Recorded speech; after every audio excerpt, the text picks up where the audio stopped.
રેવન્ના બાદ તેનો ભાઈ મુશ્કેલીમાં.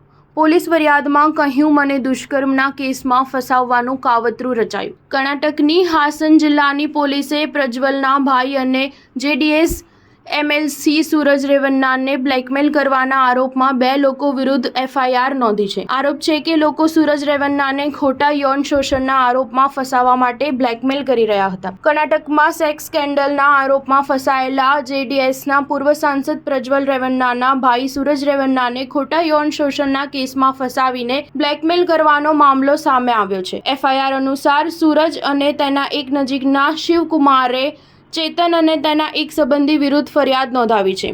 આ ફરિયાદમાં કહ્યું છે કે આ લોકો સૂરજને બ્લેકમેલ કરી રહ્યા હતા અને ખોટા આરોપોમાં ફસાવવા બદલ 5 કરોડ રૂપિયાની માંગ કરી રહ્યા હતા. કહેવાય રહ્યું છે કે આ મામલે આરોપી ચેતને સૌથી પહેલા શિવકુમાર સાથે મિત્રતા કરી, તે બાદ તેણે આર્થિક તંગીનો હવાલો આપીને નોકરી માટે મદદ માંગી. શિવકુમારે આ દરમિયાન લોકસભા ચૂંટણી દરમિયાન સૂરજ રેવન્ના સાથે ચેતનની મુલાકાત કરાવવા રાજી થઈ ગયો. પ્રજ્વલ વિરુદ્ધ નોંધાયેલો પહેલો કેસ 47 વર્ષીય પૂર્વ નોકરાણીના યૌન શોષણ સાથે જોડાયેલો છે. તેમાં તેને મુખ્ય આરોપી ના બનાવીને સહાયક આરોપી એટલે કે આરોપી નંબર 2 બનાવવામાં આવ્યો છે. તેને 28 એપ્રિલે હાસનના હોલેનારસીપુરામાં રજીસ્ટર કરાવવામાં આવ્યો. તેમાં પ્રજ્વલના પિતા એચડી રેવન્ના મુખ્ય આરોપી છે, જે અત્યારે જામીન પર છે. સ્ટાર ન્યૂઝ 7 હંમેશા સચ્ચાઈની સાથે.